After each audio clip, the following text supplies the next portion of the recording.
आपका स्वागत करता हूं आपके अपने YouTube channel easy GK trick with SK classes में। दोस्तों, आज हम क्रूड ऑयल के बारे में बात करने जा रहे हैं। जैसा कि आज आपने न्यूज़ में देखा भी होगा कि जो WTI है उसने प्रति बैरल अपना रेट जो है नेगेटिव कर दिया है, जीरो से भी कम कर दिया है। तो क्या उसका इम्पैक्ट इंडिया में पड़ेगा? क्या यहाँ पे भी रेट कम हो जाएंगे?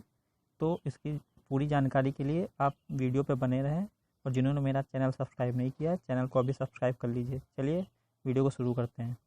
ग्राफिक वेरिएशन और क्वालिटी के हिसाब से दो तरह के क्रूड ऑयल होते हैं।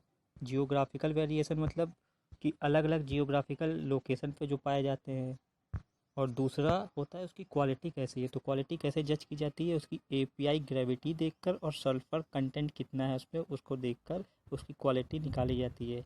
एपीआई ग्रेविटी जितनी ही ज़्यादा होगी वो उतना ही अच्छा तेल माना जाता है। मतलब पानी में डालो तो ऊपर तैरने लगे, उसको कहते हैं एपीआई ग्रेविटी। और सल्फ़र कंटेंट जितना ही कम होगा उतनी ही अच्छी उसकी क्वालिटी मानी जाती है।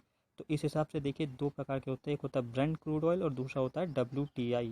तो सबसे पहले हम लोग ब्रेंट क्रूड ऑयल की एपीआई ग्रेविटी की बात की जाए दोस्तों, तो 38.06 होती है, जो कि बहुत ही अच्छी ग्रेविटी मानी जाती है। वहीं सल्फ़र कंटेंट की बात कीजिए तो 0.37%, अगेंस्ट वेरी गुड। ये जो है इंटरनेशनल क्रूड ऑयल प्राइसिंग का बेंचमार्क माना जाता है, और ओपेक भी इसी को ही फॉलो करता है। अगर इसके अन्य नामों की बात की जाए तो इसको ब्रेंट ब्लेंड, लंदन ब्रेंट और ब्रेंट पेट्रोलियम कहा जाता है। और ये अपना पेट्रोल कहाँ से निकालते हैं? तो वो नॉर्थ सी से निकालते हैं, और इंडिया जो है यहाँ से ही परचेस करता है अपना क्रूड ऑयल। अब बात करते हैं WTI की। तो WTI वेस्ट टेक्सास इंटरमीडिएट इसका फुल फॉर्म होता है। इसकी अगर एपीआई ग्रेविटी की बात की जाए तो 39, जो बहुत ही अच्छी है ब्रेंट क्रूड ऑयल से। वहीं सल्फ़र की बात की जाए तो 0.24% होता है, अगेंस्ट ब्रेंट क्रूड ऑयल से बहुत ही अच्छा है। इस वजह से इसको स्वीट, वेरी स्वीट कहा जाता है। देखिए ये भी स्वीट होता है, लेकिन ये वेरी स्वीट है क्योंकि इसमें सल्फ़र कम है और ग्रेविटी इसकी ज़्यादा है। प्राइस की बात की जाए तो ब्रेंट क्रूड ऑयल से ये सस्ता पड़ता है। और ये निकाला कहाँ से जाता है? एक्सट्रैक्ट किया जाता है टेक्सास, लुसियाना और नॉर्थ डकोटा से। लेकिन दोस्तों ये सस्ता होता है, फिर इंडिया यहाँ से क्यों नहीं परचेस किया जाता है? क्योंकि क्वालिटी भी अच्छी है, सस्ता भी होता है। अगर दोस्तों देखो इनका जियोग्राफिकल स्टेटस देखेंगे आप, तो USA जो है इंडिया से बहुत ही दूर पड़ेगा। वहीं अगर हम नॉर्थ एशिया की बात करते हैं तो ये पास पड़ता है। तो अगर इंडिया यहाँ से परचेस करेगा तो ट्रांसपोर्टेशन चार्जेस इतने ज़्यादा लग जाएंगे कि उससे भी महंगा पड़ जाएगा ये। इस वजह से इंडिया इसको प्रेफर नहीं करता है और यहाँ से परचेस करता है। तो अभी हम आपको मैप में ये दोनों जगह दिखाते हैं तो आपको आसानी से समझ में आ जाएगा। तो चलिए मैप पे चलते हैं। देखिए ये है अपना प्यारा भारत, और ये है नॉर्थ सी। वहीं USA की बात की जाए तो ये है USA। देखिए नॉर्थ सी भारत से पास में है, तो यहाँ से ख़रीदना आसान रहेगा क्योंकि ट्रांसपोर्टेशन चार्जेस कम देना होगा। वहीं अगर अमेरिका से ख़रीदते हैं तो ज़्यादा पड़ जाएगा रेट। इस वजह से इंडिया यहाँ से ख़रीदता है ऑयल। तो आई होप इतना आपको समझ में आ गया होगा। चलिए अब आगे बात करते हैं। दोस्तों, हम लोगों ने ब्रेंट क्रूड ऑयल और WTI क्रूड ऑयल के डिफरेंस के बारे में जाना। अब देख लेते ऑयल का इंडस्ट्रियल स्ट्रक्चर कैसा होता है। तो ये 3 तरह का होता है, अप स्ट्रीम, मिड स्ट्रीम और डाउन स्ट्रीम।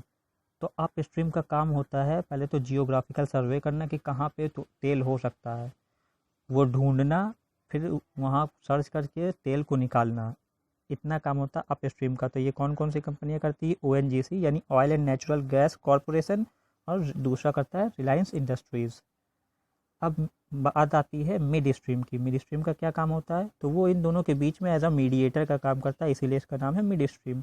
मतलब इसने तेल निकाला, इनको दे दिया, अब ये है ट्रांसपोर्ट करेंगे पाइपलाइन के थ्रू और यहाँ तक डाउन स्ट्रीम तक लेके आएंगे। फिर जब डाउन स्ट्रीम के पास आ जाएगा तो डाउन स्ट्रीम का काम क्या होता है? उस क्रूड ऑयल को रिफ़ाइन करना, उसमें से कन्वर्ट करके जैसे पेट्रोल डीजल अलग करना, एविएशन के फ्यूल अलग करना, केरोसिन ऑयल निकालना और लुब्रिकेंट निकालना। तो ये होता है डाउन स्ट्रीम का। फिर ये B2B सर्विसेज भी देते हैं और B2C भी सर्विसेज देते हैं। मतलब डायरेक्ट कस्टमर को भी डिलीवर करते हैं और साथ में ही जितने भी हमारे पेट्रोल पंप्स होते हैं उनको भी देते हैं, डीलर्स को भी देते हैं। तो ये काम करते हैं डाउन स्ट्रीम के। तो देखिए इसमें कौन कौन से आते हैं, BPCL, HPCL और IOC। तो आई होप ये स्ट्रक्चर आपको समझ में आ गया होगा।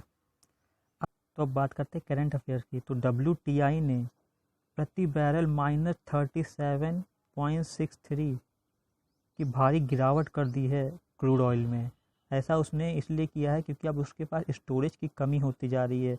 ऐसा अनुमान लगाया जा रहा है कि अगर 3 हफ्ते में किसी ने ऑयल नहीं लिया तो उनके पास जितने भी स्टोरेज है वो सब फिल हो जाएंगे, क्योंकि वहाँ से प्रोडक्शन तो हो रहा है ऑयल का, लेकिन ये आगे किसी कंट्री में डिलीवर नहीं हो रहा। हालांकि कई बड़ी बड़ी कंपनियां हैं जिन्होंने पहले ही पैसे दे रखे हैं इनको, लेकिन वो अभी तेल उठा नहीं रहे हैं क्योंकि उनको कहीं कंज्यूम करने के लिए जगह ही नहीं है। तो इस वजह से इन्होंने अपना जो रेट है वो नेगेटिव कर दिया है, ताकि कुछ लोग इनसे तेल यहाँ से ले लें, क्योंकि तेल नहीं लेंगे तो उनको स्टोरेज करने के लिए भी तो बड़े बड़े कंटेनर्स खरीदने पड़ेंगे, उसका पैसा देना पड़ेगा। तो इससे बढ़िया ये चाह रहे हैं कि लोग इन लोग से निगेटिव में ही ले ले, मतलब आप तेल भी लीजिए और पैसे भी ले लीजिए कुछ, लेकिन किसी तरह से यहाँ से तेल हटा लिया जाए। क्योंकि जो इनके वेयर हाउस की बात करते हैं, स्टोरेज जो है अगर कंपेयर किया जाए ब्रेंट क्रूड ऑयल से, तो इनका स्टोरेज कम है। ब्रेंट क्रूड ऑयल का स्टोरेज ज़्यादा है, क्योंकि इनका जो जहाँ पे ये स्टोर करते हैं वो इंडिया के मतलब कई सारी कंट्रीज़ में, बहुत सारी कंट्रीज़ में। वहीं अगर इनकी बात किया जाए तो केवल USA में ही इनका है स्टोरेज, तो इनकी स्टोरेज कैपेसिटी कम है compare to Brent crude oil. तो ये भी एक रीज़न है। तो क्या इसका इम्पैक्ट इंडिया पे पड़ना चाहिए? दोस्तों इसलिए इंडिया पे इम्पैक्ट नहीं पड़ेगा क्योंकि इंडिया WTI से तो परचेस ही नहीं करता है, इंडिया परचेस करता है ब्रेंट क्रूड ऑयल से। हाँ, हालांकि ब्रेंट क्रूड ऑयल ने अभी रेट अपने कम नहीं किए हैं, लेकिन अगर ये रेट कम भी कर लेते हैं तो गवर्नमेंट क्या करती है, टैक्सेस बढ़ा देती है, तो उसको दोनों मैनेज कर लेती है। अभी हम आपको दिखाते हैं कि कितना कितना टैक्सेस और कितना कितना पैसे उसमें लगाए जाते हैं एक्स्ट्रा, तब आप तक तेल पहुँचता है। देखते हैं इंडिया में पेट्रोल और डीजल के प्राइस कैसे कैलकुलेट करते हैं। तो इसको कैलकुलेट करने से पहले आपको ये पता होना चाहिए कि एक बैरल मतलब कितना लीटर होता है। तो एक बैरल में 158.9 लीटर, यानी आप राउंड में कह सकते हैं 159 लीटर होता है।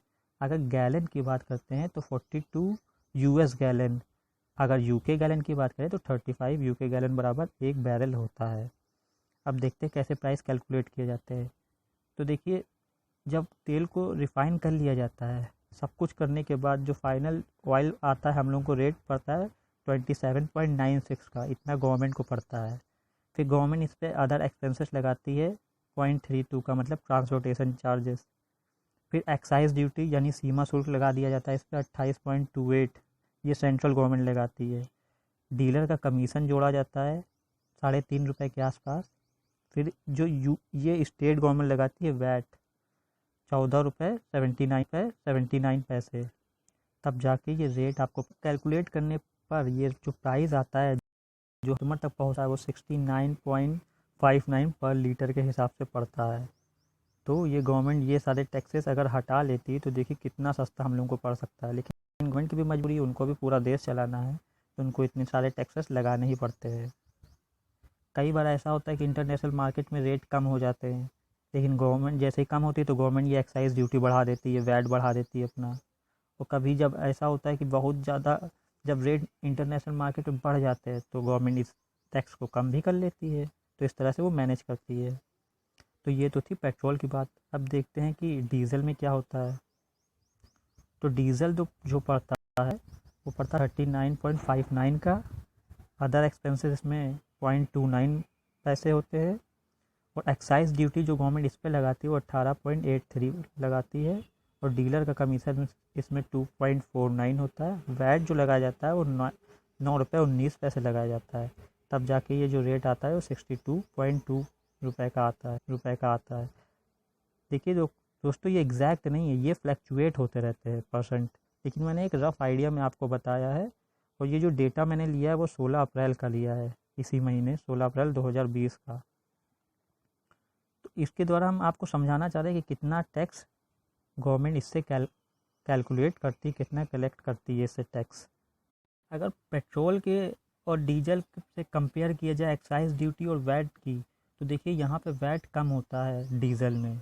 वैट और एक्साइज ड्यूटी दोनों ही कम होती है। ऐसी दोस्तों इस वजह से होता है क्योंकि गवर्नमेंट का क्या ये सबका ही मानना है कि जो क्योंकि हम लोग कृषि प्रधान देश है, तो हमारे में जो जितने भी गांव में वर्कर्स होते हैं, काम करने वाले जो खेत जोतते हैं, यानी मैक्सिमम जो ऑयल, ये जो डीजल यूज़ किया जाता है वो एग्रीकल्चर पर्पस के लिए यूज़ किया जाता है, इसलिए इसमें टैक्स कम होता है।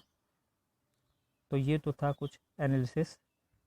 और आपको क्या लगता है दोस्तों, इसका इम्पैक्ट इंडिया में पड़ेगा कि नहीं पड़ेगा, क्या रेट यहाँ पे डाउन होंगे कि नहीं? आपके अगर कोई कमेंट या क्वेरी है तो आप कमेंट बॉक्स में पूछ सकते हैं। ओके दोस्तों, bye bye, take care, stay home, stay safe.